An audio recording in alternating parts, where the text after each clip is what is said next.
Good morning dear students. आज हम हमारी हिंदी की पाठ्य पुस्तक झिलमिल के पाठ 7 मेरी गुजरात यात्रा इसकी दोहराई करेंगे। इस पाठ को हम पढ़ेंगे और आपने इसको ध्यान से पढ़ना है। फिर मैंने आपको जो क्वेश्चन भेजे हैं आप ऑप्शन वाले, उनको आपने उनके उत्तर भी चार चार नीचे लिखे हुए हैं, तो जो सही उत्तर है वो आपने उसमें देखना है और उसका उत्तर टिक करना है। ठीक है, तो अभी हम शुरू करते हैं। पाठ है हमारा 7 मेरी गुजरात यात्रा।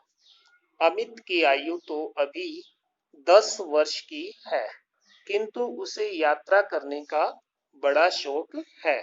कहीं घूमने फिरने का मौका वह कभी नहीं चूकता। अमित के चाचा जी गुजरात में रहते हैं। तो अमित जो है वो 10 वर्ष का है, ठीक है, उसे घूमने फिरने का बड़ा शौक है, यात्रा करने का। और अमित के जो चाचा जी है वो गुजरात में रहते हैं। उन्होंने अमित को गर्मी की छुट्टियों में गुजरात भ्रमण के लिए अपने पास बुला लिया। गुजरात में अमित ने जो कुछ देखा और जाना उसे अपनी डायरी में इस प्रकार दर्ज किया। तो प्यारे बच्चों, जो अमित है ना, उसकी उम्र कितनी है? 10 वर्ष की। 10 वर्ष की है और उसे यात्रा करने का बड़ा शौक है। कहीं भी घूमना फिरना हो वह मौका नहीं चूकता। अमित के चाचा जी गुजरात में रहते हैं, ठीक है। और उसे जो है अमित के चाचा ने गर्मी की छुट्टियों में अपने पास गुजरात भ्रमण के लिए बुलाया, ठीक है। अमित ने जो कुछ देखा वहां पे और जाना उसे अपनी डायरी में लिखा, ठीक है। अब 15 जून 2015। तो ऐसे ये मेन पॉइंट्स है ना, इनको आपने ध्यान से करना है। जो ऑप्शनल क्वेश्चन आएंगे उनमें ही आएंगे, ठीक है। अब इसके बाद आगे आगे वाला पैरा हम पढ़ेंगे। 15 जून 2015, लगभग 11 घंटे की रेल यात्रा के बाद आज सुबह ही गुड़गांव से अहमदाबाद पहुंचा। अब अमित ने जो ना ट्रेन के द्वारा, रेलगाड़ी के द्वारा गुड़गांव से वो चला और अहमदाबाद पहुंचा। अहमदाबाद जो है वो गुजरात में है। और कितने घंटे रेलगाड़ी में रहा वो? 11 घंटे यात्रा की उसने। रात भर रेलगाड़ी के हल्के झटकों में नींद ठीक ठाक आई, परंतु थक गया था। दिन भर आराम करता रहा और शाम होते ही चाचा जी के साथ घूमने निकल पड़ा। गुजरात के नाम नाम के साथ ही गांधी जी का नाम चरखा मेरी आंखों के सामने घूमने लगा। अब गुजरात है ना, उसका नाम जैसे ही आया तो उसके मन में किसका, उसकी आंखों में किसकी तस्वीर आई? गांधी जी के चरखे की, ठीक है। गांधी जी की जन्मभूमि के बारे में किताबों में मैंने खूब पढ़ रखा था, परंतु आज उसे अपनी आंखों से देखना अच्छा लग रहा था। अब अमित ने ना किताबों में पढ़ा था गांधी जी की जन्मभूमि के बारे में, ठीक है। साबरमती आश्रम में पहुंचा तो वही भजन सुनने को मिला जिसे मैंने अपने विद्यालय के मंच पर बहुत बार गाया है, ठीक है। अब साबरमती आश्रम है गांधी जी का, गुजरात में है, ठीक है। तो वहां उन्होंने एक भजन भी सुना जो उसने विद्यालय के मंच पे बहुत बार गाया था, ठीक है। अब उसके बाद हम आगे वाले पेज पे चलेंगे, नेक्स्ट पे। पेज नंबर आपका 30 है, ये वाला। अब ऊपर ना ये भजन दिया हुआ है, तो ये आपकी किताब में बिल्कुल साफ साफ लिखा हुआ है, यहाँ पे ये प्रिंटिंग की वजह से है, ठीक है। तो भजन क्या था? वैष्णव जन तो तेने कहिए, जे पीड़ पराई जाने रे, पर दुखे उपकार करे, तोय मन अभिमान न आने रे। तो ये आपकी बुक में लिखा हुआ है, ठीक है, वैष्णव जन वाला भजन। मैं भी खुद को रोक न पाया और अपने स्वर उसी में मिला दिए। चाचा जी ने बताया कि यह भजन प्रसिद्ध भक्त नरसिंह मेहता का है। यानी जो ऊपर भजन है ना, ये किसका है? प्रसिद्ध भक्त नरसिंह मेहता का है। देर रात तक इसी भजन को गुनगुनाते हुए मैं और चाचा जी घर लौट आए। अब ये चीजें आपने ध्यान रखनी है। यानी जो वैष्णव जन तो तेने कहिए, ये जो भजन है ना, ये किसका लिखा हुआ है? किसका है? प्रसिद्ध भक्त नरसिंह मेहता का। अब आगे है 17 जून 2015।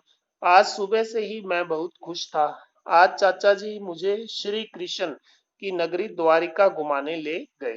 अब भगवान श्री कृष्ण की जो नगरी है ना, उसका नाम क्या है? द्वारिका, ठीक है।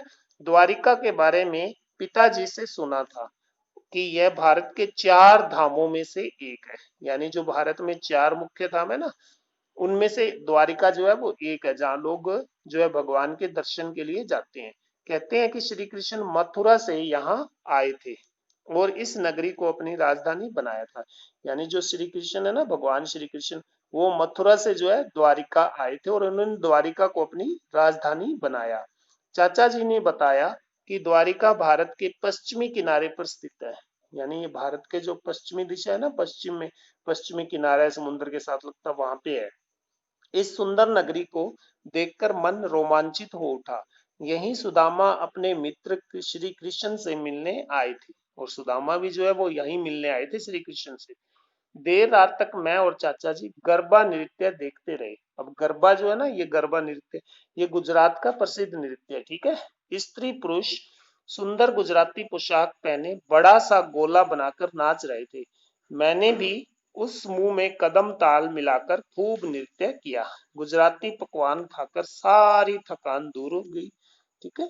तो ये पैरा है, आपने इसको ध्यान से ये देखिए, ये जो है गुजरात में जो है इस तरह करते हैं, जो गरबा नृत्य है ना, उसकी ये फोटो है, पिक्चर है, ठीक है। इसके बाद हम आगे वाले पेज पे चलेंगे, ये वाला आपका पेज नंबर 31 है। अब यहाँ जो है ये आपको फोटो दी गई है ना, किसकी है? द्वारिका धाम की। किसकी है? द्वारिका धाम की। अब यहाँ कौन सी डेट है? 19 जून 2015। गुजरात से अब घर लौट रहा हूँ। मैंने साबरमती आश्रम, द्वारिका के अलावा सोमनाथ का मंदिर और पालीताना की यात्रा भी की। अब गुजरात में जब अमित गया ना अपने चाचा के पास, उसने एक तो साबरमती आश्रम देखा, इसके अलावा जो भगवान श्री कृष्ण की नगरी है द्वारिका, उसके दर्शन किए, ठीक है। तो उसके अलावा सोमनाथ का मंदिर और पालीताना, इन इन स्थानों पे भी हो गया। पालीताना जो है वो जैनियों का प्रसिद्ध तीर्थ है। यानी आपको ऑप्शनल प्रश्न में आएगा भी पालीताना जो है किन का प्रसिद्ध तीर्थ है, तो ये जैनियों का प्रसिद्ध तीर्थ है। सोमनाथ जो है वो शिव जी का बहुत बड़ा मंदिर है। यहाँ बिताए दिनों की याद अपने साथ लेकर जा रहा हूँ। गुजरात के लोगों की वेशभूषा मुझे बहुत अच्छी लगी। पुरुष धोती पहनते हैं और सिर पर साफा या पगड़ी बांधते हैं, ठीक है। स्त्रियां अधिकतर कामदार लहंगे और ओढ़नी पहनती हैं। मैंने भी छोटी बहन के लिए पीले रंग का गुजराती लहंगा खरीदा और उसे पीला रंग बहुत पसंद है, ठीक है। मुझे यहाँ के पकवान जैसे ढोकला, खांडवी, फाफड़ा, श्रीखंड, गुजराती कढ़ी आदि बहुत अच्छे लगे। तो प्यारे बच्चों, जो गुजरात है ना, गुजरात के अंदर जैसे सोमनाथ का मंदिर है, तो ये किसका है? भगवान सोमनाथ का मंदिर है ना, ये शिव जी का बड़ा मंदिर है, ठीक है। इसके अलावा जो पालीताना है वो जैनियों का प्रसिद्ध तीर्थ है, ठीक है। गुजरात के लोग जो है जैसे पुरुष जो है वो क्या है, धोती पहनते हैं और सिर पर साफा या पगड़ी बांधते हैं। और जो स्त्रियां हैं, वहां की महिलाएं हैं, वो कामदार लहंगे और ओढ़नी पहनती है, ठीक है। इसके अलावा अमित जो अपनी बहन के लिए गुजरात से पीले रंग का गुजराती लहंगा खरीद कर लाया, क्योंकि उसकी बहन को क्या है, पीला रंग बहुत पसंद है। और यहाँ के लोगों के पकवान क्या है जो गुजरात में ज्यादा मशहूर है? वो है ढोकला, खांडवी, फाफड़ा, श्रीखंड, गुजराती कढ़ी, ठीक है। मुझे गुजरात में सबसे अच्छा यह लगा कि यहाँ सब लोग मिलजुल कर रहते हैं। ये सब देखकर मुझे गुजराती कवि की ये पंक्तियां याद आ गई। अब गुजराती कवि की क्या पंक्तियां थी? हिंदू मुसलमान पारसीओ नाम अहियाम तीर्थ सागर, प्रभु छ एक, भूमि छ एक, पिता छ एक, मात छ एक। ये गुजराती कवि की पंक्ति है, ठीक है। तो ये आपकी जो है गुजरात यात्रा, ये पाठ है ना, ये डायरी है एक, ठीक है। तो ये अमित ने लिखी है, उसने अपनी सारी गुजरात यात्रा के इसमें वर्णन किया है। तो इसको आपने ध्यान से पढ़ना, और जो मैंने आपको प्रश्न उत्तर भेजे है ना ऑप्शन वाले, उनको आपने खुद हल करना है, ठीक है।